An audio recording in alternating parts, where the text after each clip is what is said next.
This is Kay Kritiques.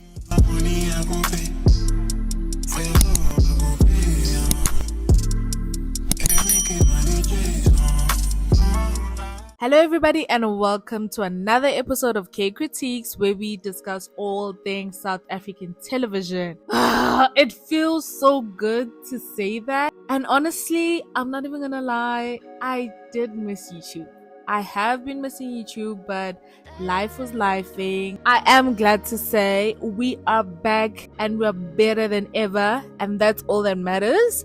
And today we are reviewing a new Showmax series called Law, Love and Betrayal. It already sounds good from the title of the show, so let us get into it. From the title of the series alone, we already know what the series is about. There's gonna be law, there's gonna be love, and there's gonna be betrayal. It's just gonna be a matter now of finding out who is going to betray who falls in love with who, and we're also going to get some law in between. And I love that this episode went about it in such a way where we got all three aspects of this. It did a good job of actually developing our characters. We already know our character flaws, we already know the character traits that we're gonna have, we already see how the dynamics are between the characters. So I love this very much. They did a very good job of establishing the plot. They introduced us to our main game players, which is Gugu Mabaso. I'm Team Gugu. I'm just gonna say this right now. Before we even move on, I'm gonna say this right now. I am K Mabs. I am Kanya Mabaso. So Gugu Mabaso, I'm gonna be rooting for my girl.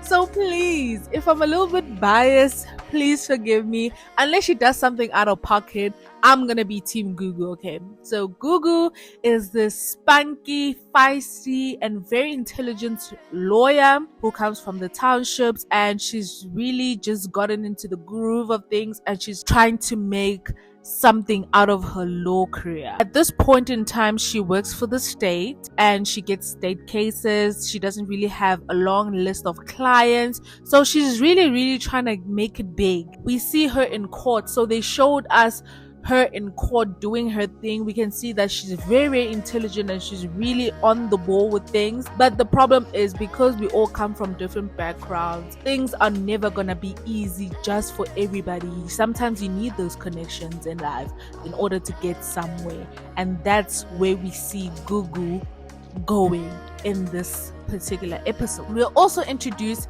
to our big law giant, Gatsha Gumede. Now Gatsha owns this big law firm, which is Gumede and Associates. It is a law firm. It's very big. He's the senior partner. Obviously, it's his law firm. He started it. He also has his daughter, who is Ayanda Gumede-Williams. So she was married to a man named Trevor Williams, who was also a lawyer and was senior partner in the firm. And we soon find out, and I love this, and I'm gonna keep referring back to it because I really love how they did this, where they really developed and told us Ayanda's personality in just a few scenes. We already see what type of character she's gonna be. We already see how she moves. She's very cutthroat, she's sharp, she's very tough, and she's very firm, but also always seeking daddy's approval. And that's gonna be her Achilles heel, if you can call it that. That's always going to be her downfall, wanting to please the dad. She was married to Trevor, but kicked him out after the divorce, kicked him out of the law firm, and now he's no longer senior partner. So we see that now there's this huge opening, this huge vacuum that's open, where the position of senior partner needs to be filled. And you would think that Ayanda would get the position of senior partner because she's blood related to the man who owns the entire law firm. You would think that nepotism would play a big role, but no, we have another contender. His name is James. Now, I'm not gonna lie, at first I thought James was the brother, and I thought it was gonna be a sibling rivalry where they're both fighting for the dad's attention because they both want the position. But then come to find out, they're lovers. They are secret lovers, having secret rendezvous in the office. I was shocked. And they kind of have this toxic relationship. I would call it an entanglement. So I don't really know what's gonna happen. And then finally we have our side characters, which is gonna be Gugu's boyfriend. I don't think they mentioned his name, but they called his surname is Mtaung, I think. So he's going to be in play. That was the love part of this episode where we saw Gugu, we saw the boyfriend. The boyfriend is a hustling, aspiring entrepreneur. He doesn't really have it all figured out, or I'm gonna assume that he didn't go to school. He's just a hustler. He's always trying to make things work. It's kind of gonna be tricky to see how they're gonna navigate their relationship, especially by the end of this episode, which we will get to. So now that we've introduced our characters, let us now get into the storyline. So like I'd already stated, at Gumede and Associates, there is a battle for who is going to be the senior partner between James and Ayanda, and even though they're lovers, they're also trying to betray one another because everybody wants this position, right? So those law firm offered corporate wars going on. People are picking sides, people are spying on the other person. It's a whole big mess. We're also introduced to Lwazi, who's also another lawyer at the law firm, and she is team Ayanda. They're best friends. That's how it was painted. And we have Sam on the other side, who's team James, and he's a private investigator. And I do feel like Sam is going to play a bigger role towards the end of the season. Okay, he's a private investigator, but I feel like that's going to be an Easter egg that we're going to have to figure out how his PI skills going to play a role as the season goes. And I'm sure he knows a lot of people's skeletons, he knows a lot of people's secrets, and he's able to find out their secrets. So it's just gonna play a bigger role, and I feel like that's why they introduced a private investigator. Gatsha Gumede is going through a divorce. The wife wants a bigger settlement. She's an Instagram influencer, gold digger as they've labeled her. Not that I think she's a gold digger, but that's how she was labeled on the show, and that's what Gatsha thinks of her. Gugu takes this opportunity to use it to her advantage in order to not only get money but also to be in the space of being around G&A Associates in order to get her foot in the door, right? Because by the end of the episode we see that she goes to Gatsha and approaches him and wants to be hired by him. Gugu promises Andile Gumede a good settlement against Gatsha in the divorce, and she does exactly that.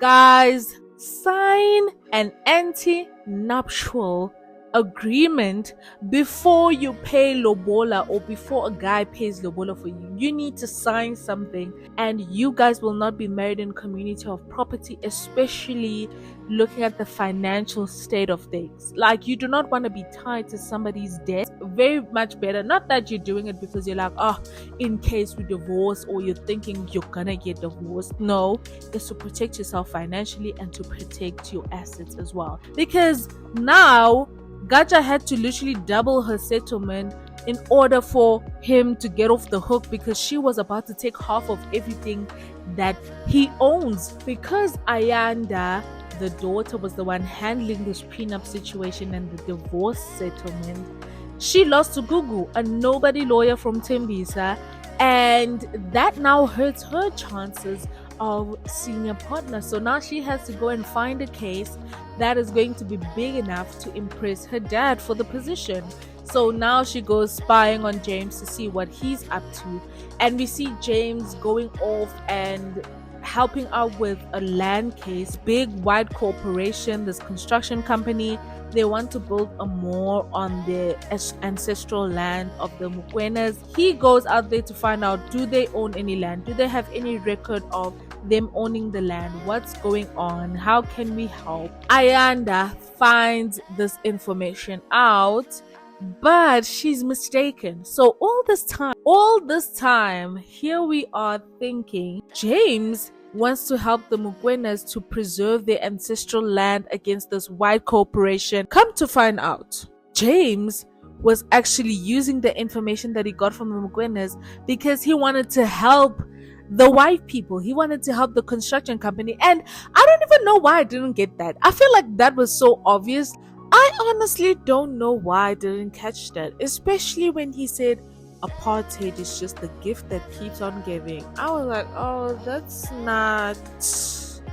But now it makes sense why he said that. He would seem like, I feel like the white people are gonna win this case and I want to be in there so that I help them win this case, and it looks good to my boss because they are fighting a losing battle. I don't know how they're gonna change this up, but I feel like the Mokwenes don't really have a lot of ground to stand on, because back in the day you didn't really record things. It was just a matter of Induna or your chief or your king gives you a plot of land and then you build there, and it was just known by everybody, oh, this piece of land is owned by this person, and it goes from that tree to that house, or from that river to that mountain over there, that's their land. But now when the white people are coming up with documents, even though they stole the land during apartheid, where they were having a land grab. So now the white people have more of an advantage because there's a paper trail. But we'll have to wait and see,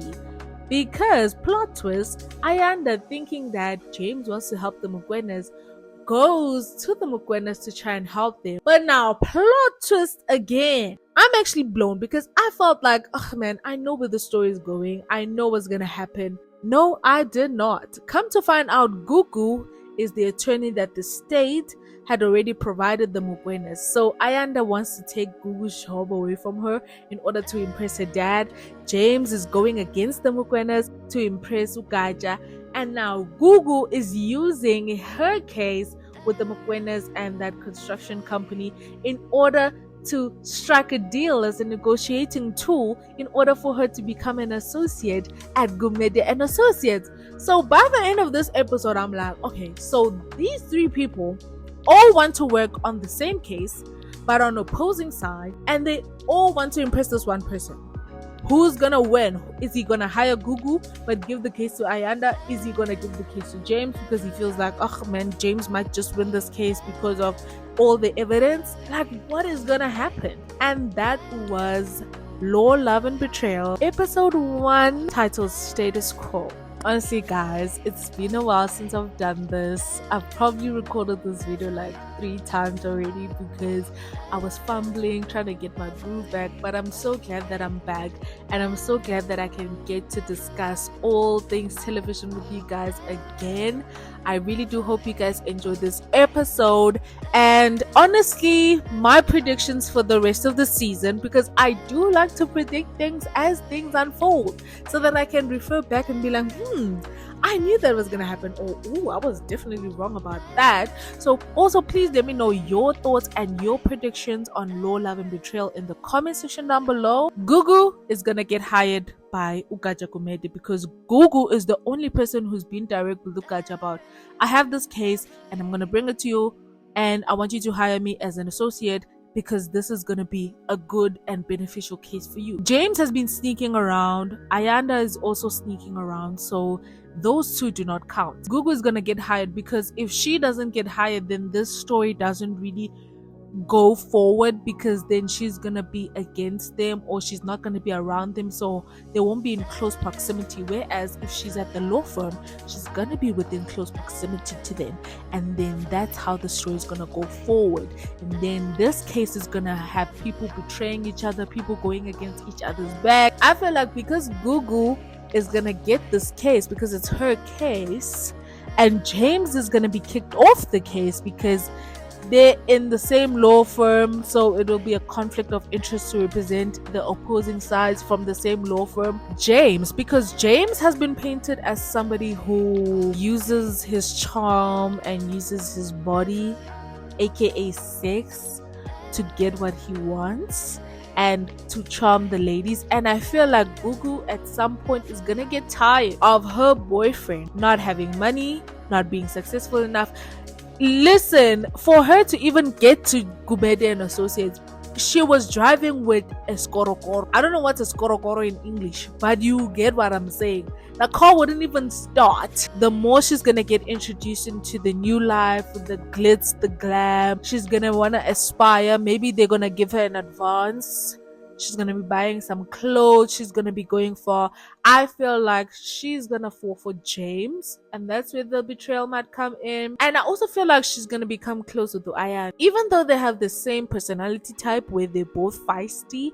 I feel like they're gonna form a good friendship, but Gugu's not gonna know that Ayanda is secretly having a relationship with James, and at the end, that's gonna be the betrayal. It's either Ayanda's gonna betray Gugu because of James, or Gugu's gonna betray Ayanda because of James. But James is gonna be a part of it, and he's gonna use his charm in order to try and either sabotage the case or take the case from Gugu, or to get Gugu fired so that he takes over the case because he wants to be senior partner. But anyways, I actually enjoyed that there was a lot of law in this episode. There was a lot of referring to the acts. We saw them going to court. We saw a divorce settlement. We saw a lot of law in the show, and I like that, especially because law is in the title. I don't want you to just tell me that, oh, this person is a lawyer, or for them to say, I just came from court and I won the case. I want to see the process of what goes on in a law firm. How do they prepare for court? We want to see it. We don't just want to see sex scenes and a little bit of spice here and there, a lot of fights, violence and stuff like that. We actually want to see new stories, fresh stories. And I actually enjoyed this episode of Law, Love and Betrayal. Anyways, guys, I am done on this episode, and I'll see you guys in the next one. Please do make sure that you like this video, subscribe to the channel if you haven't. That really helps out with the algorithm, and I will see you guys in the next video.